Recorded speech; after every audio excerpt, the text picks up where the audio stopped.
ভালোবাসি শব্দটা উচ্চারণের সঙ্গে সঙ্গে পিওর বাম গালে শক্তপোক্ত এক স্বর বসালো তুষার। মেয়েটার কান মাথা গাল ঝিমঝিম করে উঠল। বুবুক করে গড়ল সমগ্র পৃথিবী। হতবাক হয়ে চাইল সে। ধূসরের রক্তাক্ত দুই চোখ নিবদ্ধ ওর উপরে। ক্রোধে পড়ছে চোখা নাক। এই 17 বছরের জীবনে কোনোদিনও মার না খাওয়া প্রিয় আজ যেন বাকরুদ্ধ স্তব্ধ। মস্তিষ্কের প্রতিটি নিউরন বাজছে। ধূসর ভাই আমাকে সর মারলেন। রুদ্রমূর্তি ধারণকারী ধূসর ভাইকে দেখে প্রিয়র অন্তরাত্মা শুকিয়ে যাওয়ার জোগাড়। সে মানুষটা সবেগে সুদৃঢ় হস্তে কোনোই চেপে ধরল ওর। দরত্রী সবটুকু ক্রোধ কণ্ঠে ঢেলে বলল, খুব সাহস বেড়েছে না তাই না তোর? এতটা নির্লজ্জ হয়েছিস যে আমার সামনে দাঁড়িয়ে এসব বলতে জিভে আটকালো না? দমকে পিওর ছোট্ট দেহ কম্পিত, থরথর করে হাত পা কাঁপছে। অথচ তাও ভীষণ কষ্টে সাহস জুগিয়ে বলল, আমি আমি কি করব? আপনিই তো সত্যিটা শুনতে চাইলেন। ধূসরের হাতের বাঁধন দৃঢ় হলো আরও। বড্ড শক্ত করে চেপে ধরেছে ওকে। পিউ ব্যথায় মুচড়িয়ে উঠলেও ছাড়ল না, তোয়াক্কাও দেখালো না।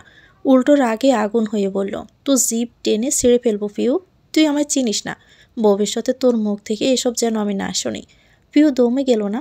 দমে যাবে বলে কি এতটা ঝুঁকি নিয়েছে আজ? হেরে যাওয়ার পাত্রী সে নয়। ভয় পেলেও নিচু কণ্ঠে বিরোধিতা করল। কেন বলবো না আমি? আমি কি কাউকে ভালোবাসতে পারি না? কাউকে ভালো লাগতে পারে না আমার? আপনি বা কেন এত রিয়েক্ট করছেন? আপনি বুঝি কাউকে ভালোবাসেন না? ধূসরের মোটা ব্রুযুগল শিথিল হলো সহসায়। স্পষ্ট বোঝা গেল তার বদলে যাওয়া অভিব্যক্তি। কিছুক্ষণ আমত্ত হয়ে সে রইল সে। পরপরে শক্ত সিবুকে দাঁত খিসে বলল, একটা থাপ্পড়ে তো সব দাঁত ফেলে দিব বেয়াদব। বয়স কত তোর? ভালোবাসার কী বুঝিস তুই? পড়াশোনার নাম করে কলেজে গিয়ে এসব করছিস? ওকে ফাইন, তোকে তো আমি পরে দেখছি। আগে দেখে আসি তোকে প্রেমপত্র দেওয়া সে দুঃসাহসী আশিককে। পিওর সোয়াল ঝুলে পড়ল অমনি। ধূসর ওর হাতখানা ছাড়ল না, যেন সজোরে ছুড়ল। রুষ্ট ক্ষুব্ধ সাউনি নিক্ষেপ করে গটগটিয়ে ঘর ছাড়ল। তারপর এদিকে আতঙ্কে ঘাম ছুটে গেল পিওর। ধূসর ভাইয়া মারাত্মক লোক, মারপিটে পিএইচডি প্রাপ্ত। ওনার কোনো বিশ্বাস নেই। রাগের মাথায় কী না কী করবেন। সে তড়িঘড়ি করে ফোন তুলল হাতে। কন্ট্যাক্টে লিস্ট খুঁজতে গিয়েও হাতের প্রতিটি আঙ্গুল তার কাঁপছে। চটপট ডায়াল করলো রবিনের নাম্বারে। ছেলেটা ধরল না। কোথায় মরে গেছে কে জানে। এই মুহূর্তে ফোন না ধরলে ধূসর ভাই সত্যি ওকে কবর দিয়ে দিবেন। টানা কয়েকবার রিং হওয়ার পর রিসিভ হলো ফোন। ওপাশ থেকে রবিন অবিশ্বাস্য কণ্ঠে বলল, পিউ, তুমি আমায় ফোন করেছ? পিউর যতটা না ভয় লাগছিল এর থেকে অধিক মেজাজ খারাপ হলো রবিনের মুখে তুমি শুনে। এতটা দিন তুই বলে সম্বোধন করতে ছেলেটা। বেশ কিছুদিন ধরেই চলছে এই তুমিময় নাটক। পিউ খুব তাড়াহুড়ো করেই জিজ্ঞেস করলো, কোথায় আছিস তুই? কেন, দেখা করবে নাকি? চুপ কর। এই মুহূর্তে যেখানে আসিস পালা। কোথাও গিয়ে লুকিয়ে পড়। একটা কাজ কর, সেলুনে গিয়ে বসে থাক। ওটাই সেফ জায়গা। রবিন ব্রু কুচকালো। আগামাথা না বুঝে বলল, কেন, কি হয়েছে? লুকাতে যাব কেন? পিউ হাহুতাশ করেই বলল, না লুকালে তোর কপালে ভীষণ দুঃখ আছে রবিন। দস্যুর ভাই তেড়ে যাচ্ছেন তোর কাছে। রবিন তটস্থ হয়ে দাঁড়িয়ে বলল, কেন? আমি কিছু করিনি তো। সেদিনের পর থেকে তোমাকে বিরক্তও করিনি পিউ। তুমি কি ওনার কাছে আমার নামে নালিশ করেছ? নালিশ করিনি, তবে ওনার হাতে তোর লেখা চিঠি আছে।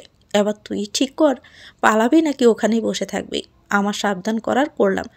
যান বাঁচানো ফরজ। এই কথা মাথায় রেখে কোনো গর্তে গিয়ে লুকিয়ে থাক। রাখছি এখন। রবিন রোগ গিলল।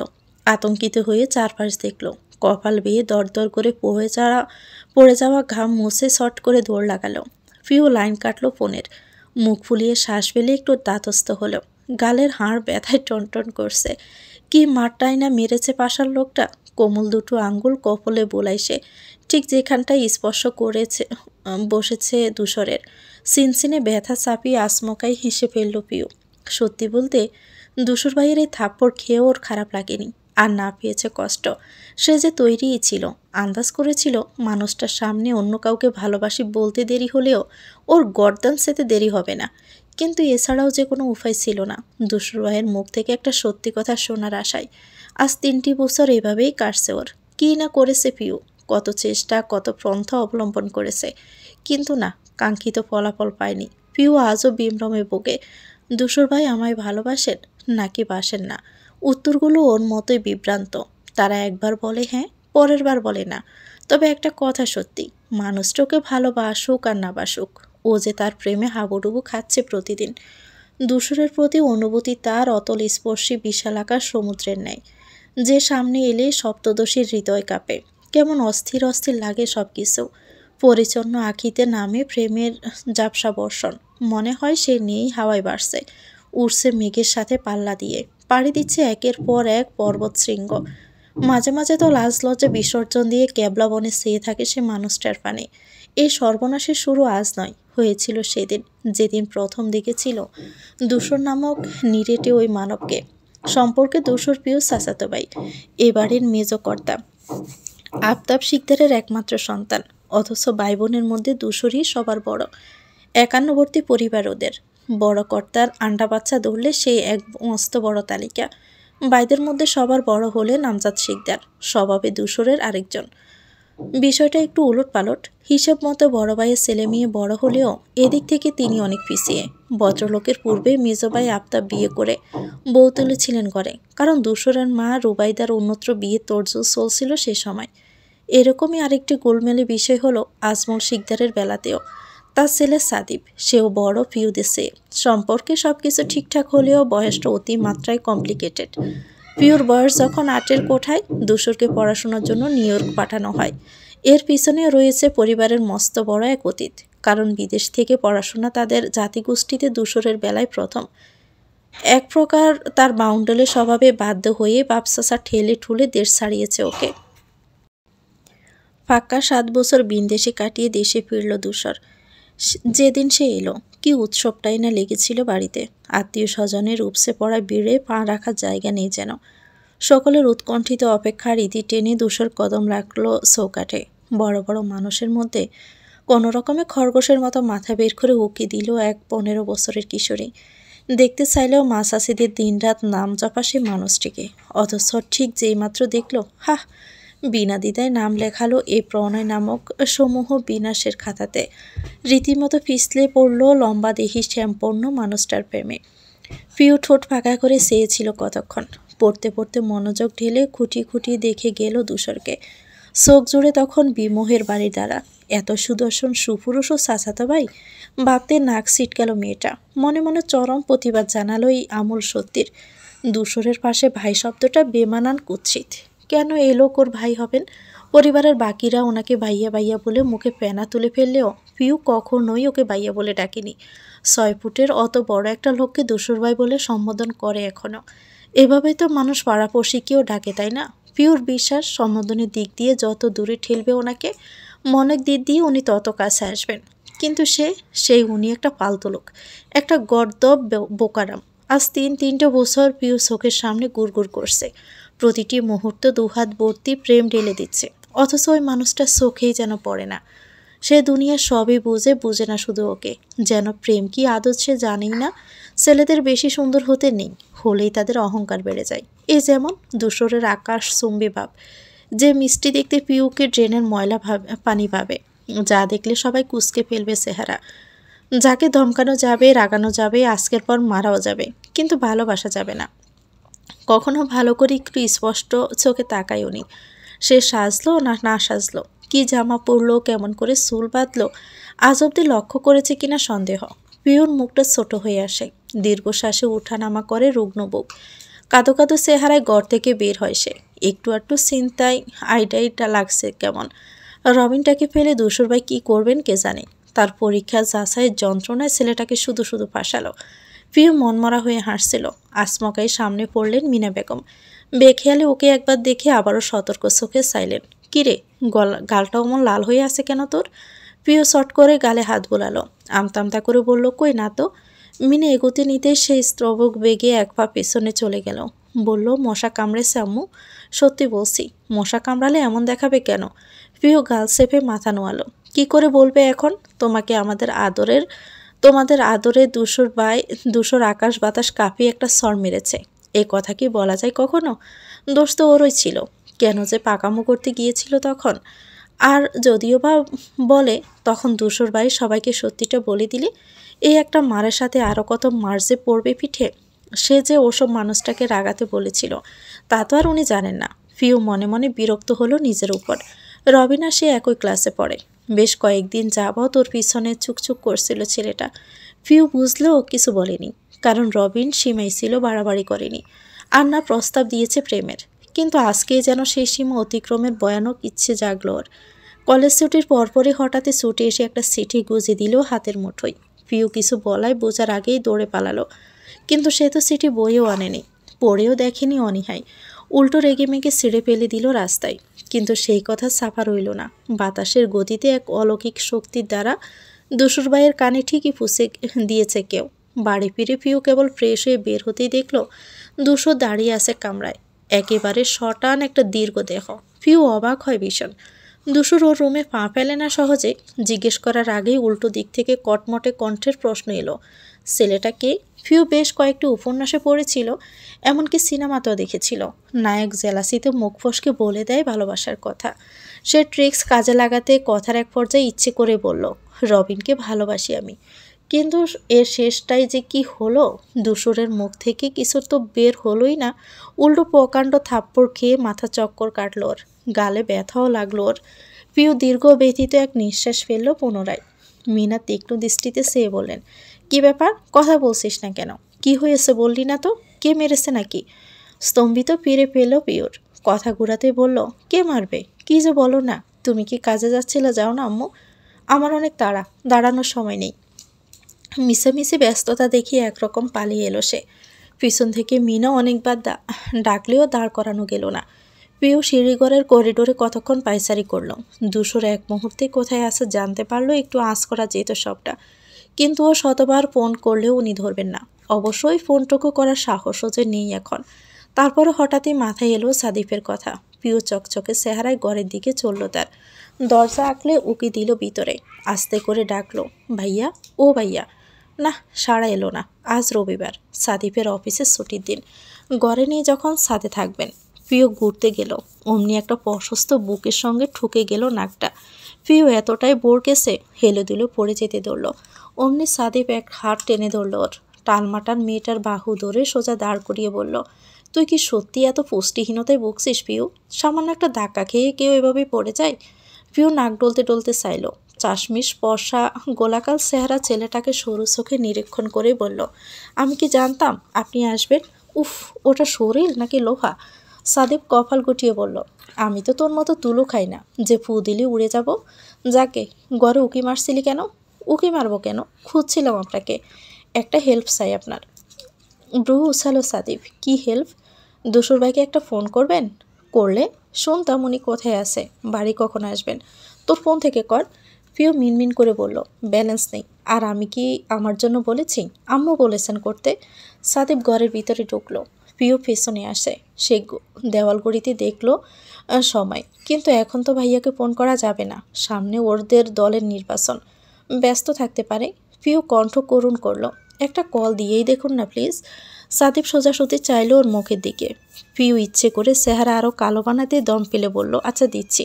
পিউ জলমলিয়ে উঠল, দাঁত কপাটি বের করে বলল, আপনি খুবই ভালো। সাদিফ সে একই রকম ঠান্ডা চোখে চাইল, পূর্ণ দৃষ্টিতে পরখ করল সপ্তদশী রাঙ্গা মুখ বিবর। চোখ সরিয়ে নাকের ডগায় চশমা ঠেলে ফোন তুলল হাতে। লাউড স্পিকার দিল সে। রিং হতেই শুনল পিউ, কিন্তু কয়েকবার বাজতে লাইন কাটল দুশোর। সাদিফ বলল, কেটে দিয়েছে। বললাম না ব্যস্ত। পিওর অনুচিন্তন এবার লাগাম ছাড়ায়। রবিনটাকে কি খুঁজে পেলেন উনি? ছেলেটা শুধু শুধু কেলানি খাবে। সে না হয় দুশোর ভাই ফেরার আগে আগে দৌড় দিয়ে রুমে বসে থাকবে, ভান করবে অসুস্থতার। কিন্তু ও কি করবে? প্রিয় চিন্তিত মুখশ্রী সাদিফের নরম মনে দাগ কাটল। এগিয়ে এলো কাছে। কিছু কি হয়েছে তোর? প্রিয় তাকালো, দুদিকে মাথা নেড়ে বোঝালো না। তারপর আস্তে করে বলল, আসি। উত্তরের প্রতীক্ষায় না থেকে বেরিয়ে গেল পিউ। সাদিফ ফোঁস করে শ্বাস ফেলল। বিছানায় বসে ল্যাপটপ মিলে ব্যস্ত হলো কাজে। পিউ সারা রুম জুড়ে পায়চারি করছে। কি হবে এখন? কি করবে সে? কোনো একটা উপায় না পেয়ে হতাশ বিধ্বস্ত ভঙ্গিতে দুহাত মিলিয়ে শুয়ে পড়ল বিছানায়। না, আর ভালো লাগছে না, এত অশান্তি নেওয়া যায় না। পিউ চোখ বুঝল, কি আশ্চর্য, এখানেও দুশোর বাইয়ের টমাটে চেহারার হাতছানি। লোকটা পর্সা নন, কিন্তু দেখতে মারাত্মক। সব থেকে মারাত্মক ওনার হাঁটা চলা, ওনার অ্যাটিটিউড, ওনার কথা বলার ভঙ্গি। না হলে কি এক দেখাতেই প্রেমে পড়তেও?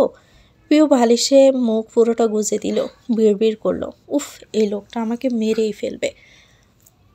একটা সময় গভীর ঘুম হামলা চালায় চোখে। টানা 4 ঘন্টা মহিষের ন্যায় ঘুমালো পিউ। যখন চোখ মিলল বাহিরে তখন গুটগুটে তিমির। হাই তুলে উঠে বসল সে। গড়িতে তখন রাত 12টা বাজে। প্রিয় বউ কুচকালো, এই রে, এতক্ষণ ঘুমিয়েছি। এদিকে খিদেও পেয়েছে, পেটে মোচড় দিচ্ছে। সন্ধ্যায় নাস্তাও খায়নি আজ। আনাসে কানাসে ইঁদুর ছুটছে এখন।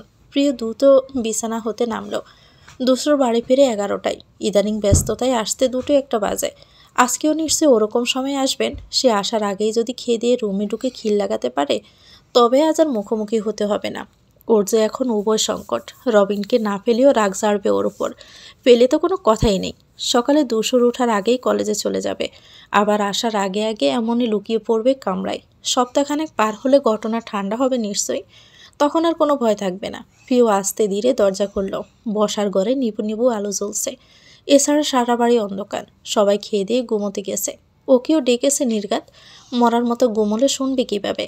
প্রিয় দৃঢ় কদমে খাবার টেবিলের কাছে এলো। পাশাপাশি 2টো প্লেটে ভাত বেড়ে ডেকে রাখা। একটা দুশোরে সে জানে, ফিরে খায় উনি। এখনও অমন রাখা যেহেতু তাহলে ফেরেনি। যাক, ভালোই হয়েছে। একটু নিশ্চিন্তে আরামসে খাওয়া যাবে এখন। প্রিয় বেসিন থেকে হাত ধুয়ে এলো। সাদা ভাতের উপর ইলিশ মাছের বড় টুকরোটা খিদে বাড়ালো দ্বিগুণ। ঝটপট চেয়ার টেনে বসতে গেল সে। অথচ বসার আগেই আসমকা চেয়ারখানা টেনে নিল কেউ একজন।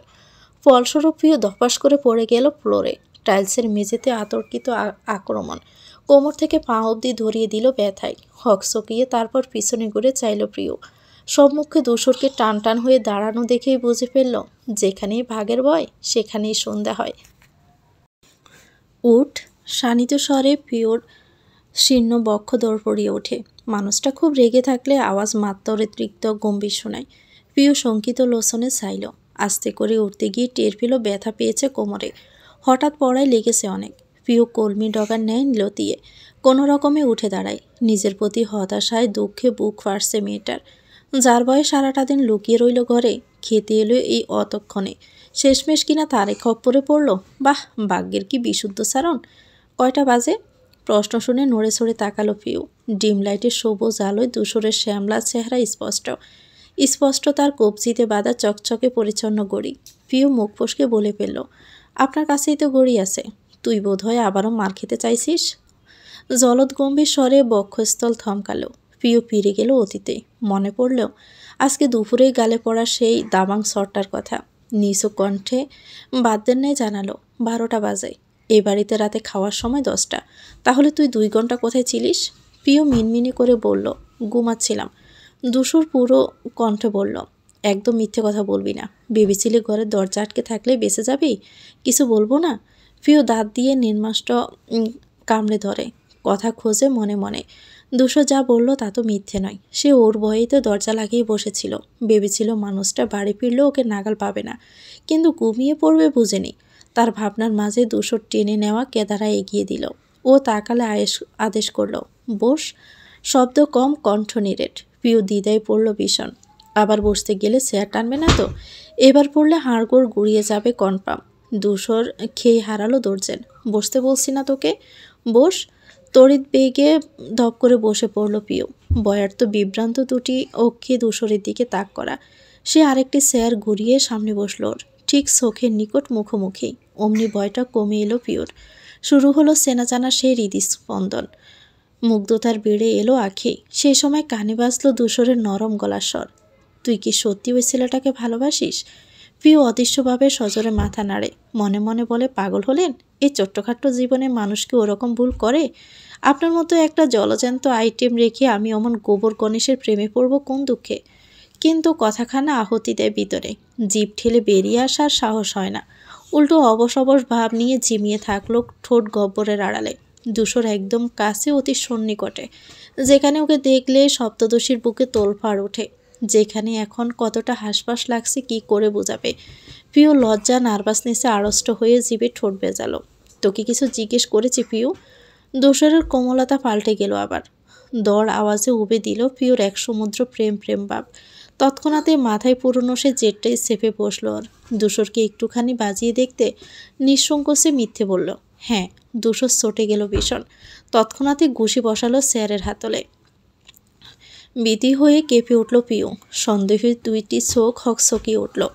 দুশোরের গভীর নেত্র জ্বলছে। চাহনিতে পরিষ্কার রুষ্টতা। ঠিক মিনিট খানেক সে রইল অমন। পুরোটা সময়ে পিওর গোলগাল মুখ বেড়ে ঘুরে এলো দেন, সুনিপুণ মনোযোগে নিরীক্ষণ করলো যেন। হঠাৎই মুচকি হেসে বলল, মিথ্যে বলতেও যোগ্যতা লাগে, তোর মতো নির্বোধের তাও নেই। প্রিয় থতমত খায় ওই হাসি দেখে, ব্রু বেঁকে যায় প্রখর কৌতূহলের তোপে। কি মিথ্যে বলেছি আমি? দুশোর উঠে দাঁড়ালো, যাওয়ার জন্য পা বাড়ালো সামনে। একটু থেকে ঘুরে তাকায় আবার, তর্জন দেয়, ভদ্রমেয়ের মতো চুপচাপ খেয়ে ঘুমিয়ে পড়। এই কথাটা দ্বিতীয়বার বলতে হলে তোর কপালে দুঃখ আছে পিও। শীতল স্বরের হুমকি টুকুন কানের লতি ছুঁয়ে গত হলো পিওর। উল্টে দুশোরের অযাচিত আচরণে তাজ্জব সে। এমনটা তো সে আশা করেনি। যা ভেবেছিল তার যে কিছুই হয়নি। বয়ে সিটিয়ে থাকা ওকে দুশোর ভাই কোনো শাস্তিই দিলেন না। পিওর বুক ভেঙে আসে কষ্টে। কৃষ্ণকায় কাদম্বিনী হল্লাহল্লি লাগায় মুখ জোড়ে। অন্য কাউকে ভালোবাসার কথা শুনে দুশোরের এই সহজ অভিব্যক্তি কিছুতেই মেনে নিতে পারছে না। কেন উনি কোনো প্রতিক্রিয়া দেখালেন না? তখনকার ওই থাপ্পড়টাকেও ভীষণ হালকা অনুভূত হচ্ছে এখন। আজ যদি নিজের বোনের সামনেও বলতো কাউকে ভালোবাসি, সেও নিশ্চয়ই এভাবেই মারত, শাসন করত। দুশোর ভাই কি সে অর্থেই একজন ভাইয়ের দায়িত্ব পালন করলেন? উনি কি সত্যি আমায় ভালোবাসেন না? পিওর বক্ষ হু হু করে ওঠে, উবে যায় খিদে, বুলে গেল গাল ব্যথা, কোমরের যন্ত্রণা। নিজের প্রতি অভিমান রাগে ছড়িয়ে গেল কোটরে। একতরফা প্রেমের যন্ত্রণা ভয়ানক। যে এই মরণ ফাঁদে পা দেয় সে ছাড়া আর কেউ বুঝে নাই অনুভূতি। পিওর এক সমুদ্র প্রেম পিকে হলো আজ। চোখ থেকে জলটা গাল অবধি আসার আগেই মুছে নিল সে। আগের মতো খাবার ডেকে ঘরের দিকে চলে গেল। যদি একটিবারও পারত সব চিন্তা ভুলে আসতে। আমি সব হারাতাম তোকে পেতে হাই। কবে শিকল খুলবে পায়ের, আর প্রেমের পর্দা উড়বে। আমি চেয়ে থাকি সেই দিনের সীমানায়। বুঝে না, সে বুঝে না। পিওর কানে হেডফোন, ফুল ভলিউমে গান বাজছে সেখানে, সাথে হৃদয় চুরমার করা কান্না পাচ্ছে খুব। আসলেই কি সে বোঝে না? এই গান অরিজিৎ সিং ওর জন্যই যেন গিয়েছে। দুশোর ভাইয়ের শাস্তি না পেয়ে মেয়েটার ব্যথিত হৃদয় ডুব দিয়েছে কুল হারানো পরপারে। কেন যে ওই পাষণ্ড মানুষটার প্রেমে পড়তে গেল? হঠাৎই দরজায় জোরালো করাঘাত পড়ে। পিউ কান থেকে হেডফোন খুলল। অধৈর্য হস্তে দরজা ধাক্কা দিচ্ছে কেউ একজন। কপাল কুঁচকালো সে। এত রাতে ঘরে কে আসবে? পিউ ছটপট বিছানা থেকে দৌড়ের দিকে এগোয়। সিটকেনি টানতে বেরিয়ে আসে প্রিয় সে কাঙ্ক্ষিত বদন দুশোর ভাই। পরনে কালো হাফ হাতা টি শার্ট আর চেক ট্রাউজারে যেন পুরো টসটসে স্ট্রবেরি। পিওর এতক্ষণে মনকষ্ট ছুটে পালালো এই রূপ দেখে। বিড়বিড় করলো, কি সুন্দর আমার দুশোর ভাই। দুশোর গম্ভীর কণ্ঠে বলল, সামনে থেকে সর। প্রিয় ভদ্র মেয়ের মতো একপাশ হয়ে দাঁড়ালো। ভিতরে ঢুকলো দুশোর। এতক্ষণে ওর হাতের দিকে খেয়াল পড়ল পিওর। ট্রেতে প্লেট বাটি সাজিয়ে এনেছে মানুষটা। ওর জন্য খাবার এনেছে দুশোর ভাই। ভাবতে পিওর চোখ কপালে ঠেকলো। দুশোর সোজা গিয়ে টেবিলে রাখলো ট্রেটা। বিছানায় বসে গাড় কাত করে চাইল তার দিকে। অমনি মনের আঙ্গিনায় দানবীয় বিদ্যুৎ চমকায় পিওর। এভাবে কেউ তাকায়, খুন হয়ে যাবে নির্ঘাত। দুশোর কোমল কণ্ঠে ডাকল, এদিকে আয়। ডাক শুনে পিওর পদযুগল ছুটতে চায়। বিলম্বহীন দ্রুত হাঁটতে গিয়ে মেঝেতে বিছানো পাপসে হোঁচট খেল। মুখ থুবড়ে পড়তে নিল ফ্লোরে। দুশোর আগত পরিস্থিতি বুঝতেই বেগে উঠে আসে। দৌড়ে সামলাতে চায় ওকে, কিন্তু দুরন্ত পিওর গতি রোধ করা গেল না। দরা ছোঁয়ার পূর্বেই পিও হুমড়ি খেয়ে পড়ল ওর উপরে। টাল সামলাতে না পেরে দুজনেই একসঙ্গে ঠিকরে গেল নিচে। ব্যথা জায়গায় আবারও পেয়ের ব্যথা পায়ে পিওর জ্ঞান হারানোর উপক্রম হলো। গগনবিদারী চিৎকার ছোড়ার কথা ছিল, অথচ সে ইহজগতের সব কিছু ভুলে বসলো তখন, যখন মাথায় ঢুকলো নিজের অবস্থান কোথায়। দুশোরের চওড়া বুকে সে। দৃশ্যটা দেখে পিওর উষ্ঠজগল আলাদা হয়। সেও জোর খাটিয়ে। দুশোর উদ্বিগ্ন কণ্ঠে বলল, ঠিক আছিস তুই? পিও কোনো রকম মাথা দোলালো। বোঝালো সে ঠিক আছে, কিন্তু আদতে কি তাই? বুকের ভিতর যে মারাত্মক কম্পন হচ্ছে, সেই সব কি টের পাচ্ছেন দুশোর ভাই? দুশোর বলল, উঠ তাহলে। পিউ বলে বসলো লজ্জা। খেই হারানো নিবিষ্টের ন্যায় আউড়ে উঠল, না উঠলে হয় না। দুশোর কপালে ভাঁজ ফেলে বলল, থাপ্পড় খাবি? সম্বিতে ফিরে পেল পিওর। নিজের কথা খেয়াল করতে নির্বোধ বনে চাইল। লজ্জায় হাঁসফাঁস করে উঠে দাঁড়ালো। তারপর দুশোর উঠল, ঠিকঠাক করলো টি শার্ট। পিওর কোনটায় মরি মরি দশা। দ্বিতীয়বার দুশোরের দিকে তাকানোর স্পর্ধাটুকু তার হলো না, বরং নিজের মোটা মাথাটা ঠুকতে চাইল দেয়ালে। কি যে বেহায়ার মতো একটা কথা বলল কেবল। কি ভাবলেন দুশোর ভাই? একটু সাবধানে চলতে পারিস না? এক্ষুনি তো একটা অঘটন ঘটলে কি হতো? অঘটন তো ঘটেই গেছে। এই যে আপনি আমার মন নিয়ে সিনেমিনি খেলছেন, এর থেকে বড় অঘটন আর কি হয় বলুন তো? হাঁ করে তাকিয়ে আছিস কেন? প্রিয় নড়ে ওঠে, মেরুদণ্ড সোজা করে চোখ নামায়। দুশোর আরেক দিক সে মুখ ফুলিয়ে শ্বাস ফেলল। বলল, তোকে বলেছিলাম খেয়ে রুমে আসতে, না খেয়ে এলি কেন? প্রিয় মিয়ে এলো আরও। কি উত্তর দিবে এখন? আপনার শোকে স্তব্ধ হয়ে খাবার নামেনি গলা দিয়ে বলবে এটা? আরেকটা চেষ্টামো হবে তারপর। আস্তে করে বলল, খেতে ইচ্ছে করেনি। দুশোর ফোঁস করে শ্বাস ছাড়ল, গিয়ে বসলো বিছানায়। সামনে জায়গা দেখিয়ে বলল, এখানে বস। প্রিয় গুটি গুটি পায়ে গিয়ে বসলো সেখানে। দুশোর প্লেটের দিকে চাইল, অমনভাবে কিছুক্ষণ থম মেরে থাকলো, যেন ভাবলো গভীর কিছু। তারপর হুট করে ভাত ভরা প্লেট পিউর দিকে ঠেলে দিয়ে বলল, খেয়ে নে। মেয়েটিও অতি আগ্রহ সমেত চেয়েছিল এতক্ষণ। এক অলিক আশায় বুক বাঁধল। দোসর ভাই হয়তো খাবার মুখে তুলে দিবেন, খাইয়ে দিবেন সযত্নে, কিন্তু এবারেও এমন কিচ্ছুটি হলো না দেখে জর্জরে কাছের ন্যায় মনটা ভেঙে পড়ল তার। সকসকে চেহারা চুপ করে কালো হয়ে এলো। পরে খাবো। দুশোর চোখ পাকালো, না এক্ষুনি। পিওর অস্তবিস্তর জেটটা টিকল না। দুশোর নিজ উদ্যোগে তার হাত টেনে নেয়, গ্লাস থেকে পানি ঢেলে ধুইয়ে দেয়। পিওর ঠোঁট উল্টে ভাত মেখে মুখে দিল। যদি খাইয়েই না দিবেন তাহলে ঢং করে খাবার আনার মানে কি? তীব্র অনীহা নিয়ে খাবার চিবোতে চিবোতে দুশোরের দিকে তাকালো প্রিয়। আচমকায় নেত্রপল্লব কেঁপে ওঠে, সতর্ক হয়। দুশোর যেন চট করে দৃষ্টি ফেরালো সে চাইতেই। প্রিয়র সন্দেহ হলো, উনি কি এতক্ষণ আমাকে দেখছিলেন? দুশোর পকেট থেকে ফোন বের করলো, পার্স থেকে উঠে গিয়ে চেয়ারে বসলো। প্রিয় খেতে খেতে একদিনে চেয়ে থাকলো তার সুতনু মুখের দিকে। ওদের পরিবারের সবাই সুদর্শন, বলতে সাদেবকে গোনে। পশা, গোলগাল, স্বাস্থ্য উন্নত। কিন্তু পিউ, তার কাছে পৃথিবীর শ্রেষ্ঠ শুভবিত পুরুষটি হলো তার দোসর ভাই। মানুষটার গায়ের রং শ্যামলা, অথচ বাকি সব কিছু মন কাড়া। পিউর কাছে দোসর ভাই মানেই আস্ত একটা ডেইরি মিল্ক। 3 বছর ধরে এক অদ্ভুত রোগে ধরেছে ওকে। দোসর বকলে ধমকালেও কেমন গায়ে লাগে না, মনে হয় যেন ভালোবেসে দমকি দিল সে। না, এভাবে চললে বেশি দিন বাঁচব না। এই নিষ্ঠুর দূষরের প্রেমে শহীদ হয়ে যাব নিশ্চিত।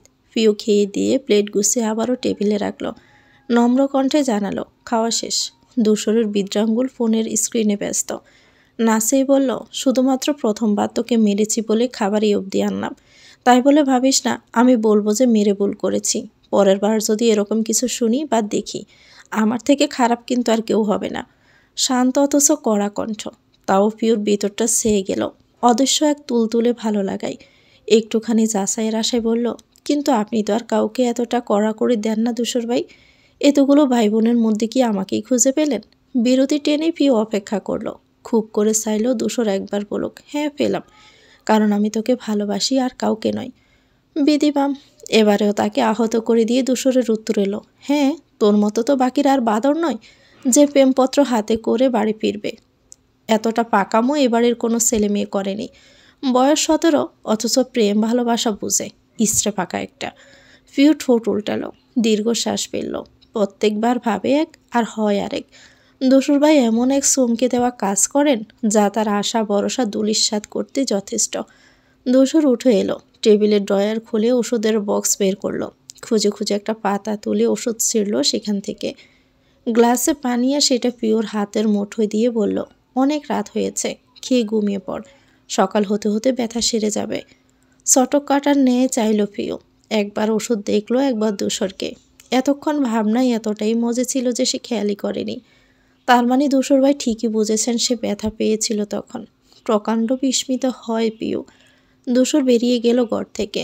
সেদিকে সেই এত সময়ের সাদা কালো চেহারাটা পূর্ণিমার ন্যায় জ্বলকে উঠল ওর। কোথাও গিয়ে সেই পুরনো প্রত্যাশায় নড়ে উঠল ফের। ভাবল, আমি যে না বলতেই যদি উনি আমার ব্যথা বোঝেন, তবে ভালোবাসাটাও তো বোঝার কথা, তাই না? সেই রাতটা পিওর ভালো কাটার কথা ছিল, অথচ কাটেনি। দুশোর বাইয়ের দিয়ে যাওয়া ছোট্ট একখানা আশার আলোর জ্বলসে গেছে ওর রাতের ঘুম। চটপট করতে করতে সেই সাথে ঘুম এলো একদম। উঠলো বেলা করে, ঠিক কলেজ যাওয়ার আগে, কারণ এবারের নিয়ম আছে খুব অসুস্থ না হলে ক্লাস মিস দেওয়া যাবে না। আর এই নিয়ম স্বয়ং আমজাদ শিকদারের তৈরি, যিনি এই বাড়ির ঘোষিত কর্তা। অথচ এই মানুষটির সঙ্গে দূষরের আদৃশ্য অবাধ প্রতিযোগিতা। প্রত্যেকে যেখানে লোকটার ভয়ে তটস্থ থাকে, দূষর সেখানে গা বাসানো ছেলে। আমজাদের ধমক, চোখ রাঙানো শব্দে নিরুৎসাহিত নিরুদ্বেগ। আমজাদ শিকদারের দুর্দান্ত অপছন্দের পেশা হলো রাজনীতি, আর ধূসর এই রাজনীতিতেই ওতপ্রোতভাবে জড়িয়ে। ঠিক এই কারণেই ওকে একদিন দেশ ছাড়তে হয়েছিল। কিন্তু না, পেরানো আর গেল না। তবে একটা কথা সত্যি, ধূসরের এই নির্ভীক ভাবভঙ্গিটাই এক পলকে মন ফাঁকিটা পুরুত করে উড়িয়ে নিল পিওর। ভীষণ তাড়াহুড়োতে তৈরি হয়ে নিচে নামল পিও। বাড়ির সবাই ততক্ষণে নাস্তার টেবিল ঘিরে। অবশ্য কর্তারা নেই, তারা কাক ভরে প্রস্থান নেন অফিসের উদ্দেশ্যে। প্রিয় শুক্রবার ছাড়া বাবার সাথে সকালে নাস্তা খেয়েছি কিনা মনে পড়ে না। প্রিয় চেয়ারে বসে আশেপাশে চাইল, দুসুর ভাই কোথায়? তক্ষুনি হাজির হলো সে, নিদ্রিত ভাব চেহারায় লেপটে তখনও। কি কিউট লাগছে! পিওর ইচ্ছে করছে গিয়েই গালটা টিপে দিতে। কিরে পিউ, কাল রাতে কি হয়েছিল তোর? পিওর মনোযোগ ঘুরে গেল। সুমনার দিকে সে বলল, কই কি হবে? জবা বললেন, কিছু না হলে খেতে এলি না কেন? কতজন ডাকলাম, কতবার উঠলি না তুই? সাদিফের ছোট ভাই রাদীপ, বয়স 10-এর কোঠায়। সে দাঁত কেলিয়ে বলল, পিউফু মনে হয় সেকা খেয়েছে। পিউ পানি খাচ্ছিল। অবুধ বালকের মুখে কথাটা শুনেই সদ্য গেলা জল বেরিয়ে এলো বাহিরে। পথ থেকে অবাক চোখে চাইল ওর দিকে। খুক খুক করে কেসে উঠল পিউ। জবা ধমকে বললেন, চুপ, কোথেকে শিখেছিস এসব কথা?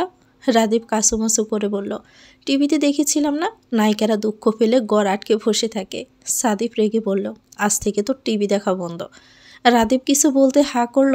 জবা পথের মধ্যেই বলল, আর কোনো কথা না, প্লেটের খাবার তো এক পোটাও নড়ছে না, চুপচাপ খাতো। দুঃখী দুঃখী মুখ করে চুপ করে করলো ছেলেটা। সে তখনও বোঝেনি একঘর মুরব্বির সামনে কি বলে বসেছে সে। এদিকে প্রিয় তাকিয়ে আছে সামনে বসা ধূসরের দিকে, যার ইহজগতের কোনো কিছুতেই আগ্রহ দেখাচ্ছে না।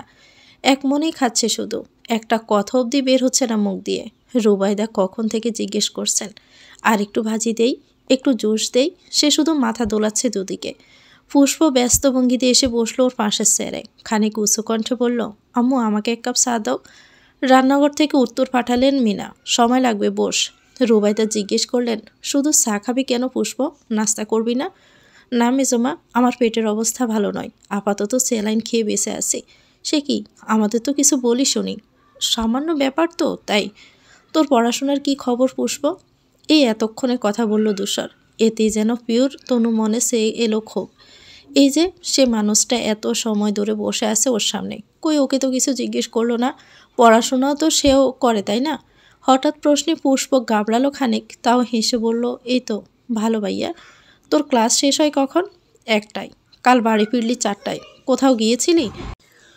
একটা প্রশ্ন ধূসর ওর দিকে তাকিয়ে করেনি, অথচ বাকিদের প্রশ্নবিদ্ধ দৃষ্টি শত ব্যস্ত আশ্রে পড়ল পুষ্পতে। মেয়েটা ভরকে গেল, কি বলবে বুঝে না পাওয়ার মতন অবস্থা হলো মুখের। মিনমিনিয়ে বলল, রাস্তায় জ্যাম ছিল। রাস্তায় জ্যাম নদীর পাড়ে থাকে না। ফুচকা খেলে ভালো জায়গা থেকে খাওয়া উচিত, তাহলে আর দরকার হবে না স্যালাইনের। ধূসর মুখ মুছতে মুছতে উঠে গেল, তার খাওয়া শেষ। তবে সঙ্গে সঙ্গে পুষ্পের পিঠে দুম করে সর বসালেন মিনা। ধূসরের কথাগুলো শুনেই রান্নাঘরের সব কাজ ফেলে এসেছেন তিনি। হঠাৎ হামলায় ব্যথায় মুচড়ে উঠল পুষ্প, চাইল কাদো কাদো চোখে। তিনি খেকিয়ে বললেন, এই তোর এক্সট্রা ক্লাস? আসুক তোর বাবা, ক্লাস শেষে ঢ্যাং ঢ্যাং করে ঘুরে বেড়ানো বার করব। মিনার তপ্ত দৃষ্টি থেকে রুবাইদাওকে আড়াল করে বললেন, থাক থাক আপা, ছোট মানুষ। ব্যাপারগুলো বাকি সবার মাথার উপর দিয়ে যায়। ছেলে আসামি বানিয়ে রেখে গেছে আর মা উকিল হয়ে বাঁচাতে আসছে।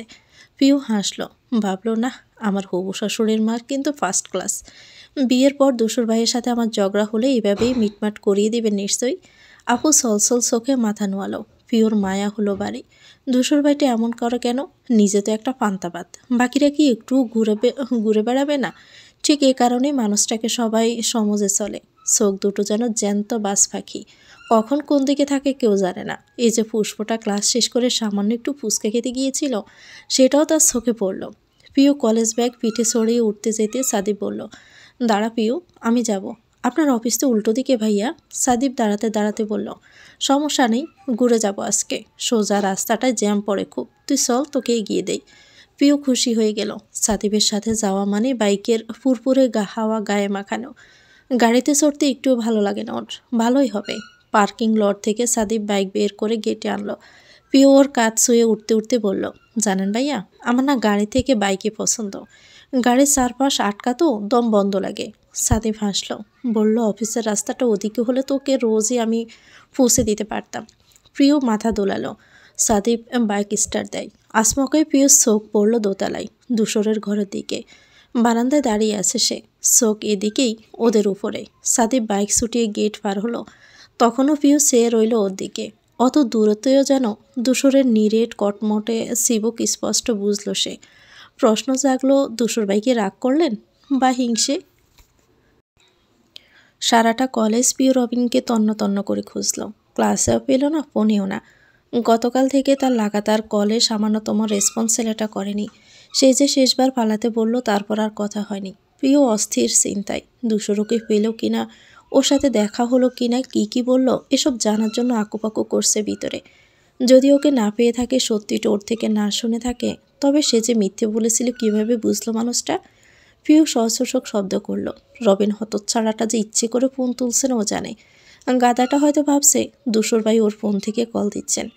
টিফিনের সময় হতে করিডোরের কোনায় থাকা তামিমের কাছে ছুটে গেল পিউ। রবিনের ঘনিষ্ঠ বন্ধু যখন, খোঁজ জানবে নিশ্চয়ই। পিউ সামনে গিয়ে দাঁড়ালো, ব্যস্ত ভঙ্গিতে বলল, রবিন কলেজে আসেনি কেন রে তামিম? কিছু জানিস? আসমকা এভাবে পিউ এসে দাঁড়ানোই একটু ব্যাপাসাকা খেলো ছেলেটা। দাতস্থ হয়ে সন্দেহী চোখে চাইল। বলল, কি ব্যাপার, তুই হঠাৎ ওর খোঁজ করছিস কেন? মিটমিটিয়ে হেসে ব্রু নাচালো তামিম। ইঙ্গিত বুঝতে কপাল গুছায় পিউ। কোষে একটা ধমক ছুড়ে বলে, চুপ কর, আসেনি কেন তাই বল। তামিম কাঁধ উঁচু করল, আমি কি জানি, কাল বিকেল থেকেই তো লাপাত্তা সে। মাঠে ক্রিকেট টুর্নামেন্টের কথা ছিল, সেখানেও আসেনি। পিউ একটু চুপ থেকে বলল, মোবাইল এনেছিস? হ্যাঁ এনেছি, দে। তামিম পকেট হাতাতে হাতাতে বলল, রবিনকে ফোন করবি নাকি? পিউ কথাবার্তা এগোয় না। হাতে ফোন পেয়ে স্টোর কল লাগায় রবিনের নাম্বারে। 2 বার রিং হতেই রিসিভ করলো সে। হ্যাঁ বল তামিম, কোথায় তুই? অপ্রত্যাশিত মেইলি কণ্ঠ রবিন থমকালো খানিক। স্ক্রিনে একবার চোখ বলিয়ে শুধালো, কে? আমি কে জেনে লাভ নাই, আগে বল তুই কোথায়? লুকাতে বলেছি বলে কি সত্যি ইঁদুরের ঘরতে গিয়ে ঢুকে পড়েছিস? রবিন বলল, ও পিউ। পরপর উদ্বিগ্ন হলো কণ্ঠ ওর। লুকাবো না তো কী করব? তো ধূসর ভাই কি বিশ্বাস আছে নাকি? গতবার আমাদেরই এলাকার এক ছেলেকে মেরে আত্মরা করে দিয়েছে। ওই লোকের হাতে পড়ার ইচ্ছে আমার নেই। আমি যদি বুঝতাম তুই ওনাকে গিয়ে নালিশ করে দিবি, বিশ্বাস কর কোনো দিনও তোকে চিঠি দেওয়ার মতো ভুল করতাম না। এখন তার খেসারত হিসাবে আমাকে জান হাতে নিয়ে বসে থাকতে হচ্ছে। প্রিয় ঠোঁট চেপে হাসলো। গত অর্ধমাস যাবৎ রবিন সুকসুক করছিল ওর পেছনে। তুই সম্বোধনটা চলচলতে পাল্টে হয়েছিল তুমি। আর আজ ধূসর ভাইয়ের বয়ে জায়গার গরু জায়গায়। আসিস কোথায়? বগুড়া এসেছি, নানার বাড়িতে। চোখ কপালে তুলল পিউ। কি? একটু আগের আটকে রাখা হাসিটা প্রচণ্ড শব্দে বেরিয়ে এলো এবার। হাসতে হাসতে বলল, এই সাহস নিয়ে তুই এসেছিলি আমার সাথে প্রেম করতে? বিতুর ডিম একটা, থাক ওখানেই থাক, রাখছি। রবিনার পাল্টা উত্তরের সুযোগ পেল না। পিউ লাইন কেটে ফোন বাড়িয়ে দিতে তামিম নেত্র সরু করে বলল, তোদের মধ্যে কি চলছে বলতো? পিউ অনীহ কণ্ঠে বলল, তোর এই বন্ধু কি কিছু চলাচলের আদৌ যোগ্য? আমাকে সন্দেহ করলে ড্যাশিং কারোর সাথে করবি। উফ, লাইক ধূসর ভাই, বুঝেছিস? পিউর যাওয়ার দিকে আহম্মক বনে সে রইল তামিম। এই কথার মধ্যে ধূসর ভাই আবার এলো থেকে। টিফিনের পর আরও 2টো ক্লাস হলো। প্রথম ক্লাস নেন কবিতা আনাম। 2 মাস হচ্ছে এসেছেন এই কলেজে। হোয়াইট বোর্ডে গ্রামার টুকছেন তিনি, সহজ বিশ্লেষণে বুঝিয়ে দিচ্ছেন সবাইকে। অথচ পিওর মনোযোগ ওদিকে নেই। তার মস্তিষ্কের প্রতিটি নিউরনে ছুটে চলছে ধূসর ভাইয়ের নাম। মানুষটার হাসি, কথা বলা, তাকানোর ধরন, রাগলে পড়ে ওঠার সেই সরু নাকের ডগা, আর কুচকে ফেলা ঘন ব্রু দুটো হারাম করেছ রাতের ঘুম। সঙ্গে সঙ্গে কেড়ে নিয়েছে সমস্ত ধ্যান জ্ঞান মনোনিবেশ। বোর্ডে লেখা একটা লাইনও খাতায় তুলল না প্রিয়। উল্টো সাদা পৃষ্ঠা অন্য মনস্কতায় ভরিয়ে ফেলল ধূসর ভাই লিখে। 3 বছর আগে সেই দিনটা এখনও পরিষ্কার ভাসছে তার চোখে। স্পষ্ট মনে আছে ধূসরের সঙ্গে প্রথম সাক্ষাৎ। একবার উকি দিয়ে দেখে মানুষটার প্রতি ক্রাশ খেলো মেয়েটা। প্রথমবার শরীরে ছড়ালো বয়সন্ধিকালীন অন্যরকম আলাদা অনুভূতি। এমন চমৎকার পরিপাটি একটা মানুষের সামনে এরূপ সাদামাটাভাবে কিছুতেই যাবে না বলে এক ছুটে ঘরে এলো নিজের। তাড়াহুড়ো করে জামা পাল্টালো, জুটি বাঁধা চুল খুলে দিল পিঠে, কপালে টিপ পড়ল, হাতে ডজন খানেক কাছের ছুরি, চোখে কাজল আর ঠোঁট ভর্তি লিপস্টিক মেখে ফের ছুটল বসার ঘরে। ছোট্টখাটো মেয়েটা লম্বাটে ধূসরের পাশে ব্যাকটেরিয়ার মতো ক্ষুদ্র হবে ভেবে সুসালো হিল পড়ল পায়ে। সারা ঘরে তখন আত্মীয় স্বজনের ভিড় ঘিরে রয়েছিল ধূসরকে। দেশের বাহিরে কেমন কাটালো, শুকিয়ে গেল কেন, খাওয়া দাওয়া কেন করে না, এরকম হাজারটা প্রশ্নের মধ্যে জবা বেগমের হঠাৎই নজর পড়ল তার দিকে। কিরে পিউ, তুই কোথায় ছিলিস? আয় এদিকে আয়, ভাইয়ের সাথে কথা হয়েছে তোর? ফিও ডুক গিলে দোসর গাড় গড়িয়ে তাকালো তখন। অমনি বরফের ন্যায় জমে গেল সে। দৃষ্টি নয়, যেন সদর্পে ধারালো এক তরোয়ালের নিক্ষেপ করেছে দূষর, যা এক কিশোরী মেয়ের বক্ষপিঞ্জর এপর ওপর করে দেয় গতিতে। মিনা বললেন, দাঁড়িয়ে আছিস কেন? সোজা মা ডাকলো না? এদিকে আয়। ফিও ঠায় দাঁড়িয়ে রইল তবুও। পদযোগল যেন চলছেই না আসলে। কিভাবে চলবে? এই যে ধূসর ভাই এভাবে চেয়ে রয়েছে। এই গভীর শান্ত চাহনি মারিয়ে সামনে আগানোর সাধ্য কি কারো আছে? প্রিয় টেনে হিঁচড়ে পা বাড়ালো। হিল পরার অভ্যেস একদমই ছিল না। নিজের এমন জুতো নেই বলে পুষ্পটা পড়েছিল, যেটা বেশ ঢিলে হয় গোড়ালিতে। দুপা হাঁটতে গিয়েই জুতো কাত হলো, আর সে ধপাস করে পড়ে গেল ফ্লোরে। একঘর মানুষের মধ্যে ইজ্জতের রফাদফা করতে সেটুকুই ছিল যথেষ্ট। গর্ভবতী মানুষ ব্যবসাকা খেল। পরের দফায় হু হা করে হেসে উঠল এতে। আর প্রিয় রাগে দুঃখে অপমানে ঠোঁট ছেড়ে সংবরণ করলো কান্না। কোনো রকম দাঁড়িয়ে জুতো জোড়া হাতে তুলে পেট ছুটল কামড়ায়।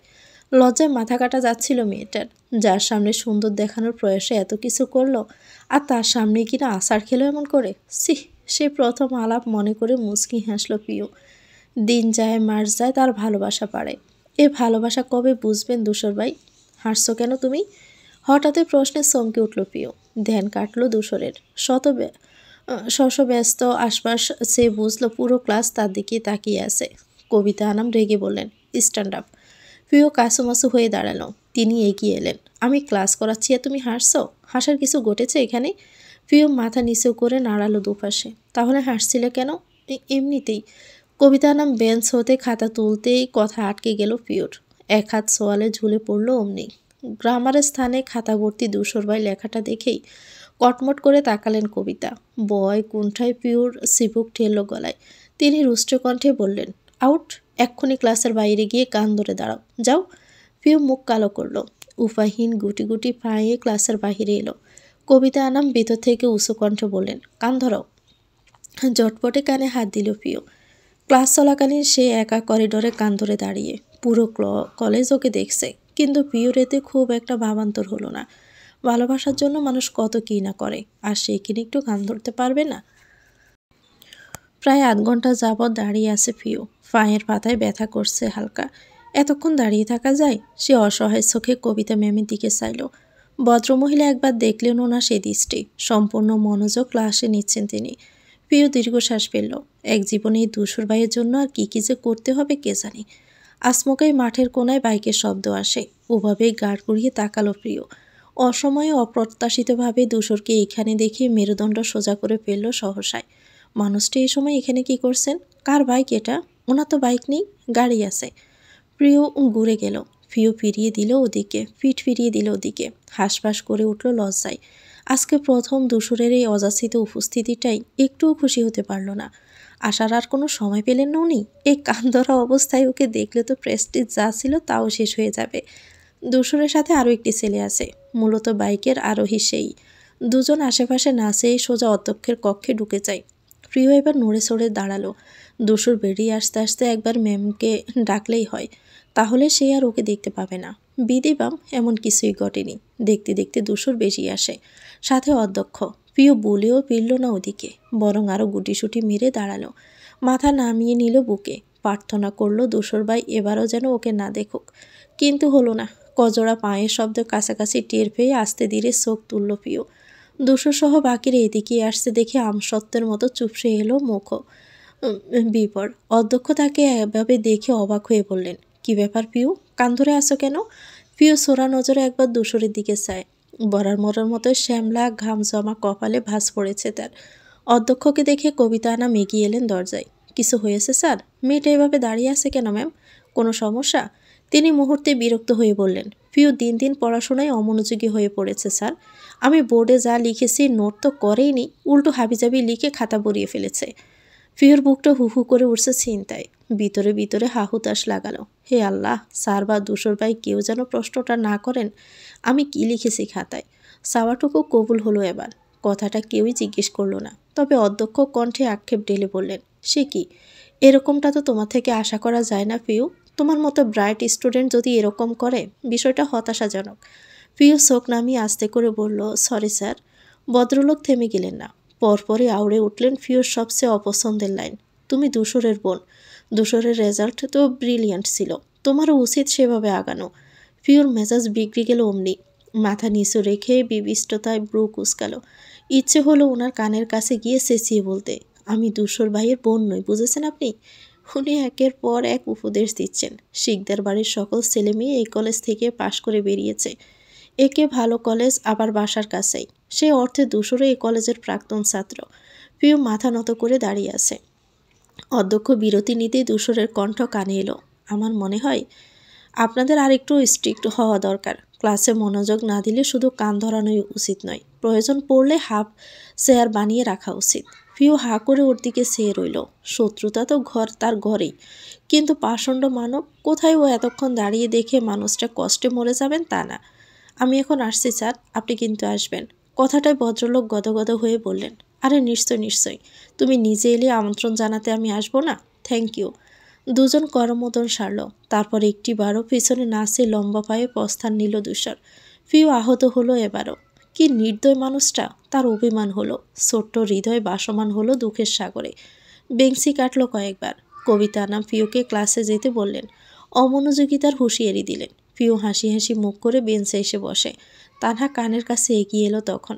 ম্যামের চোখ এড়িয়ে ফিসফিস করে বলল, হাসছিস কেন ফিউ? এভাবে কান ধরে দাঁড়িয়েছিলে তো লজ্জা করছে না? ফিউ অবাক হয়ে বলল, নিজের কানতি ধরেছি, লজ্জা করবে কেন? তানহা তপ্ত খেয়ে যায়, সে থাকে বোকার মতো। কলেজ কোচিং সব কিছু সেরে বাসায় ফিরতে ফিরতে সন্ধ্যা হয় পিওর। শীতের সময় বেলাও বেশ ছোট। সাদিপ পেরে 7টার পর আজকেও তাই এসে ব্যাগ নামিয়ে রেখে খপ করে বসলো সোফায়। যার অন্য মাথায় বসে আছে প্রিয়, তার চোখ মন দুটোই টেলিভিশনে, মুখভঙ্গি সিরিয়াস মনোযোগী। তখনই সাদাব মাথায় টোকা দিয়ে বলল, সারাক্ষণ টিভি দেখিস কেন? এক গ্লাস পানি নিয়ে আয় যা। বিঘ্ন পেয়ে বিরক্ত হলো প্রিয়। ব্রু কুচকে ফিরল। সাদিফের ক্লান্ত সাদাটে মুখ দেখে মায়া হলো। উঠে গেলে বিরক্তিহীন গ্লাস এনে বাড়িয়ে দিল ওর দিকে। নেওয়ার সময় সাদিফ তাকালো, সাথে হাসলো চমৎকার করে। জবাবে প্রিয় মৃদু হাসে। আবার এসে বসলো পূর্বস্থানে। সাদিফকে পানি দেওয়ার কাজটা নতুন নয় ওর। ঠিক 7টায় তার প্রিয় সিরিয়াল শুরু হয়। প্রিয় হা করে থাকে টিভির দিকে। সাদিফ ফিরে আদেশ ছড়ে যা পানি নিয়ে আয়। তাতে আশেপাশের লোক থাকুক বা না থাকুক, হোক সে চোখের সামনে বা রুমে, সেখানে থাকলে ওর নাম ধরে সাদিপ ডেকে নিয়ে আসবে। তারপর সুন্দর করে হেসে বলবে, এক গ্লাস পানি নিয়ে আয়। প্রিয় দীর্ঘশ্বাস পেলে প্রতিবার। এই একই কাজ যদি ধূসরও তাকে দিয়ে করাতো, কিন্তু না, সে তো ভুল করে, সেও ওকে দেখে না। পাশে আছে নাকি নেই যে মানুষটা খেয়ালও করে না। সে ডেকে এনে পানি চাইবে কেন? সাদিপ পেশায় একজন চার্টার্ড অ্যাকাউন্টেন্ট, সবে চাকরি নিয়েছে একটা নামি দামি কোম্পানিতে। অল্প সময়ে সামান্য কর্মচারী থেকে পদোন্নতি পেয়েছে ম্যানেজারের পোস্টে। আর এতেই সেই উঠল পরিবারের চোখের মণি। যদিও ছোট থেকেই সে বাধ্যগত সন্তান, কখনো বড়দের সাথে ঠোঁট মিলিয়ে তর্ক নামার রেকর্ড নেই। প্রথম দিকে অবশ্য ব্যবসার বসার চাপটাও তাকেও দেওয়া হয়েছিল, কিন্তু নিজের চেষ্টায় তার এই উন্নতি দেখে কেউ আর বিশেষে রাগ করেনি। আর যাই হোক, ধূসরের মতো তো আর বকে যাচ্ছে না। ধূসরের সে সাদিপ বেশ কয়েক বছরের ছোট। পিটাপিটি বলে মিল ও পকার। বাড়িতে দুই ছেলেকে নিয়ে এমন দুই ধরনের মাতামাতিটা তাদের সম্পর্কে বিশেষ প্রভাব পেলে না। মানুষ হিসাবে সাদিপ শান্ত, দৃঢ়স্থির, হাসি খুশি। উল্টো দিকে ধূসর বাউন্ডুলে বেপরোয়া অশান্ত গোছের। আর এই নিয়ে বাড়ির কর্তাদের যত চিন্তা, বিশেষ করে আমজাদ শিকদারের।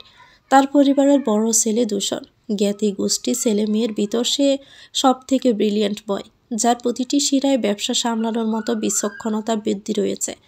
এরকম একটা রত্ন বিপথে যাচ্ছে ক্রমশ আমজাদ মেনেই নিতে পারছেন না। হাজারবার বারণ করলেও ধূসর মাথা দোলায়, সায় দেয় ক্ষণিকের, কিন্তু আদতে রাজনীতি ছাড়ার নাম নেয়নি কোনোদিনও। আমজাদ বুঝে গিয়েছেন ওকে আর ফেরানো যাবে না। সাদিপ নিয়ে বাপ চাচাদের যেমন গদগদ ভাব, ধূসরকে নিয়ে একই অবস্থা গৃহিণীদের। মিনা বেগম এক প্রকার অন্ধ তার প্রতি। বাহিরের লোক বাড়ির লোক মাঝে মধ্যে ভুলেই বসে ছেলেটা আসলে কার, রুবাইদার নাকি মিনার। ধূসর নিজেও মিনার নেওটা। খাবার চাওয়া থেকে শুরু করে যে কোনো কিছুই মাকে কম, বড় মাকে হাঁক ছড়ে সে। বাড়ির প্রতিটা মানুষকেই সে ভালোবাসে, বাসে না শুধু পিউকে।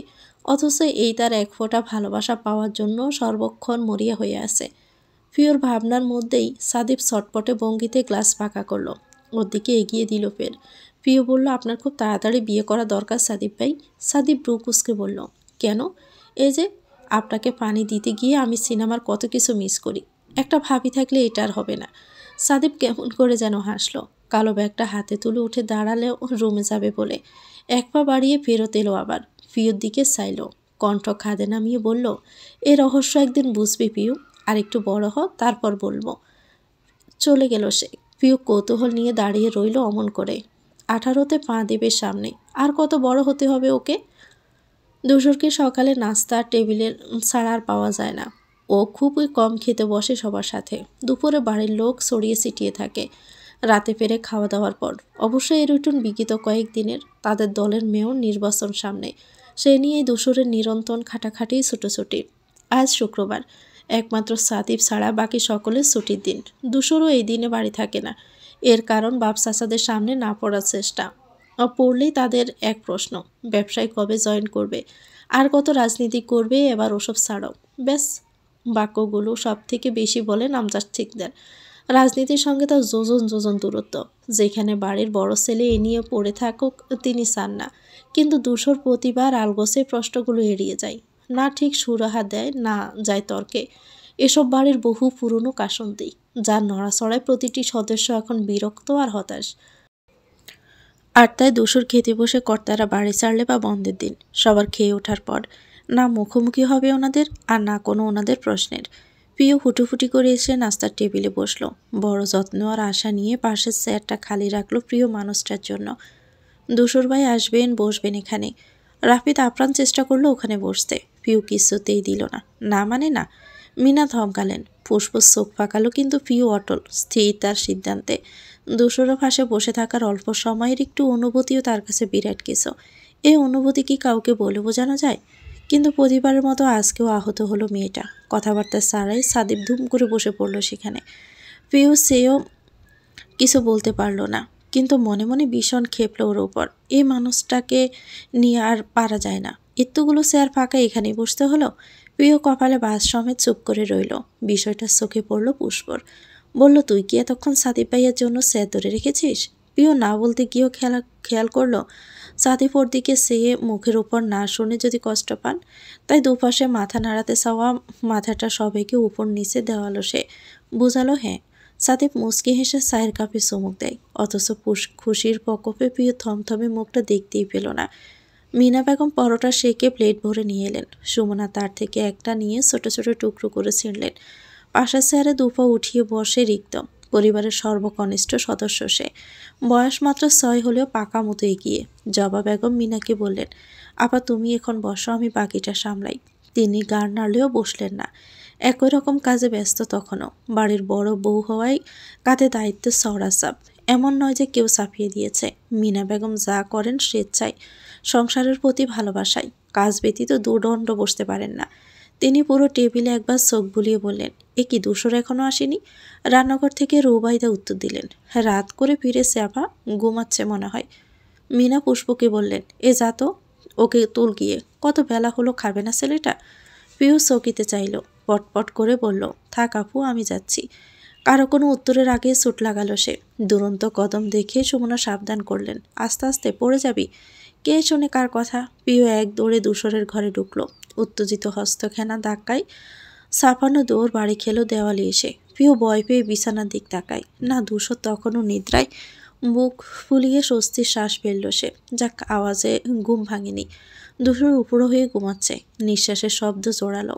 কোমর অবধি টানা কম্বলে তার শ্যামলা পিঠ উন্মুক্ত। পিউ আস্তে ধীরে এগোয়, কাছাকাছি যায়।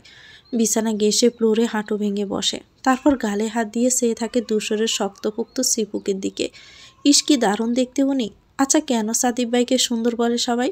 তারা কি ওর চোখ দিয়ে কখনো দুশোর ভাইকে দেখেনি? এই যে মানুষটা ঘুমিয়ে আছে, এতেও যেন সৌন্দর্য কমেনি তার নিপুণতা। মনে হচ্ছে সম্মুখে পৃথিবীর সব থেকে সুবিধা পুরুষটা শুয়ে আছে। প্রিয় সন্তুপনে হাত এগুলো এলোমেলো করে দিল দুশোরের মাথার চুল। মিহি কণ্ঠে মিষ্টি করে ডাকলো, শুনছেন?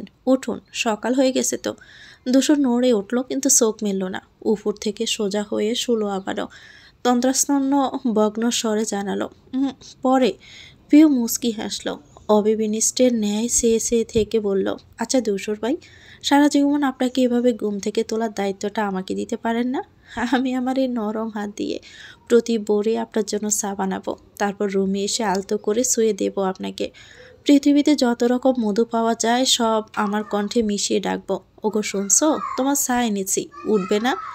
ঘুমে জুবুথুবু ধূসরের জবাব এলো না। এত গভীর ঘুম দেখে পিওর মাথায় দুষ্টুমি ভর করে ঠোঁট টিপে আরেকটু এগিয়ে আসলো। তর্জনী তুলে কপালে সোয়ালো ধূসরের। নাক শুয়ে শুয়ে টেনে নামানোর মধ্যে আসমকা আঙ্গুলটা খপ করে চেপে ধরল ধূসর। পিও চমকিয়ে আটকে চাইল ওর দিকে। ধূসর চোখ মিলেছে, দুর্বোধ্য চাহনি এদিকেই। পিও ডোক কিনল, বিড় করলো, পিও রে, এবার তুই গেলি। তো ভিউয়ার্স, গল্পটির নাম হচ্ছে এক সমুদ্র প্রেম। এটা গল্পের প্রথম অংশ। পরবর্তী অংশ পেতে চ্যানেলটিকে সাবস্ক্রাইব করে আমাদের সাথে থাকবেন। ভিডিও ভালো লাগলে একটি লাইক দিয়ে দিবেন, কমেন্ট করে জানাবেন কেমন লেগেছে। আল্লাহ হাফেজ, আসসালামু আলাইকুম।